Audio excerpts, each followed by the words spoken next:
Bulletin में सबसे पहले बात करेंगे राजधानी भोपाल की, जहां रेप और लव जिहाद मामले में 3 हफ्ते बाद भी पुलिस नाकाम है। एक आरोपी अभी पुलिस गिरफ्त से बाहर है, जिसकी तलाश लगातार 3 हफ्ते से पुलिस कर रही है, लेकिन अब तक आरोपी अबरार तक पुलिस नहीं पहुंच पाई।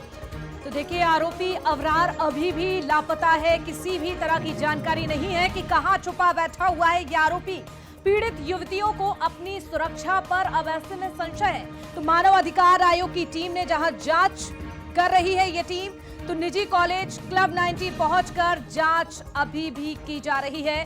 पीड़िताओं ने टीम को, आपको बता दें, पूरी आप बीती अपना ये दर्द सुनाया कि क्या कुछ उनके साथ हुआ। पीड़ितों को आरोपी अबरार से जान का खतरा है।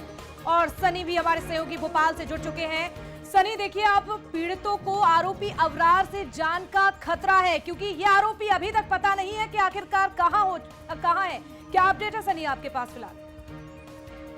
जी, निश्चित तौर से जिस प्रकार से राजधानी भोपाल के रेप और लव जिहाद मामले में खुलासा करीब 3 सप्ताह पहले हुआ था, लेकिन अब तक पुलिस की जांच में पड़ताल में कई खुलासे होने बाकी है। इतना ही नहीं, लव जिहाद का 6वां आरोपी अबरार अभी भी पुलिस की पकड़ से दूर है। करीब 3 सप्ताह से पुलिस उसकी तलाश में ढूंढ रही है, लेकिन वह उसे ढूंढने से नाकाम है। ऐसे में पीड़िताओं के बार बार अपनी सुरक्षा को लेकर संशय हो रहा है। कहीं ना कहीं जो आरोपी अबरार से जो है डरी हुई नजर आ रही है। जिस तरह से मानव आयोग की टीम की जो जांच है वो लगभग पूरी हो चुकी है और इसकी रिपोर्ट भी अब जल्दी जाकर वो सौंपी जाएगी। जिस प्रकार से जो मानव आयोग की टीम ने बताया कि क्लब 19 जिस तरह से अवैध कब्जे को तोड़ा गया था, जो संचालित किया जा रहा था, उस पर क्यों जो है एफआईआर अब तक नहीं की गई। कहीं ना कहीं जो शारिक मछली का जो इस प्रकार से नाम आ रहा है, उसकी भी संलिप्तता इसमें नजर आ रही है। ये भी बहुत बड़ा सवाल उठा रहा है। कहीं ना कहीं जो है मानव अधिकार आयोग की टीम ने पुलिस की कार्यप्रणाली पर भी सवाल खड़े किए हैं।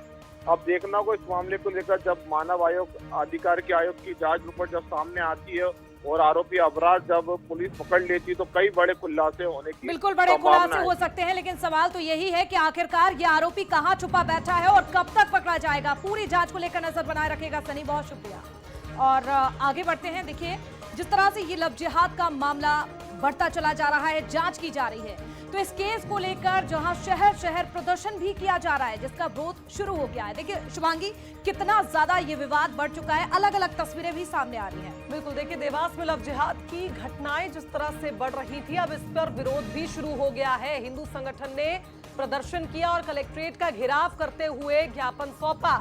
हिंदू संगठन के पदाधिकारियों ने पुलिस पर सवाल खड़े करते हुए ये भी कहा कि लव जिहाद की घटनाओं पर तुरंत कार्रवाई क्यों नहीं हो रही है और इस तरह की घटनाओं को थाने और शासन स्तर पर क्यों दबाया जाता है। कलेक्टर महोदय को हम ज्ञापन देने आए थे। मुख्यमंत्री जी के नाम हमने कलेक्टर महोदय जी को ज्ञापन दिया है। जो हमारी जो हिंदू महिलाओं को षड्यंत्र करके जो एक प्रोपेगेंडा चलाया जा रहा है कि अधिक से अधिक मात्रा में हर जिले में, हर नगर में हम जहाँ से जहाँ देख रहे हैं लव जिहाद के मामले वहाँ से निकल के आ रहे हैं, उसी को लेकर के हमने मुख्यमंत्री महोदय जी को, कलेक्टर महोदय को मुख्यमंत्री जी के नाम ज्ञापन दिया है। एक्चुअली हमारी जो मांग है, अपन देख रहे हैं कि भारत जो मध्य प्रदेश में और देश में जो है, देश की शासन सत्ता तो चाहती है कि लव जिहाद वाले मैटरों पे कोई मतलब सख्त कार्रवाई हो और ये जो गतिविधियाँ रुके, किंतु शासन स्तर पर अच्छे नियम बना देने के बावजूद भी इन नियमों का जो है ग्राउंड स्तर पर इम्प्लीमेंटेशन ठीक से नहीं होता है। अपराधी क्योंकि संगठित रूप से अपराध को अंजाम देते हैं, इस कारण से जो है सामान्य व्यक्ति जो है इस विषय को जो है उठा नहीं पाता है और इस विषय को प्रशासनिक स्तर पर सेटिंग करके दबा दिया जाता है। सभी से ये कहना है कि जो लव जिहाद में पीड़ित रहते हैं या जिन बच्चियों के पेरेंट्स थाने पे रिपोर्ट लिखवाने जाते हैं, तो पहले तो कह देते हैं 24 घंटे बिना रिपोर्ट नहीं होगी। जब तक तो लड़की पता नहीं कहाँ कहाँ पहुँच जाती है और कितने ही दरिंदे उनके साथ कृत्य कर चुके होते हैं। तो आप सुन रहे थे महिलाओं ने किस तरह से अपना गुस्सा बताया है। देवास के साथ देखिए, मध्य प्रदेश के अलग अलग शहरों में लव जिहाद का विरोध किया जा रहा है। चाहे बुरहानपुर की बात कर लें, इंदौर की बात कर लें, खरगोन की, कुछ ऐसी ही कुछ तस्वीरें निकलकर सामने आई हैं, ये आपको दिखा रहे हैं। देखिए, बड़ी संख्या में हिंदू संगठन के कार्यकर्ताओं ने सड़क पर उतरकर विरोध भी जताया है। फिर चाहे वो बुरहानपुर हो या इंदौर, आज भी जमकर प्रदर्शन हुआ है लव जिहाद के खिलाफ। कारण ये है कि घटनाएं बढ़ रही है, लेकिन हिंदू संगठन का ये मानना है कि कोई कड़ी कार्रवाई नहीं हो रही, यही वजह है कि मामले बढ़ रहे हैं।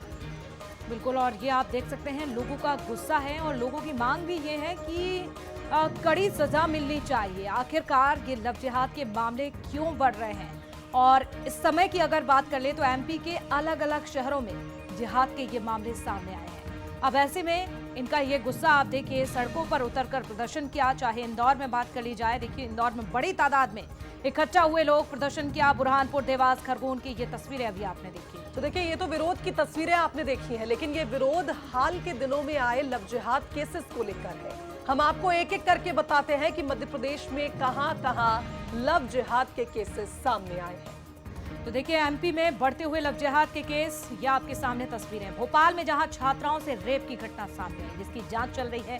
ब्लैकमेलिंग और लव जिहाद, तो उज्जैन में लव जिहाद गैंग रेप कर बनाते थे वीडियो। और चाहे राजगढ़ में बात कर ली जाए तो दोस्ती के बाद धर्म परिवर्तन का दबाव बनाते थे। जिब्राइल ने जहां कहा कि पहलगाम जैसे तेरे परिवार को भी उड़ा देंगे। छतरपुर में ब्राह्मण बनकर साहिल ने महिला से शादी की। और भोपाल में छात्राओं से रेप, ब्लैकमेलिंग और लव जिहाद के ये मामले।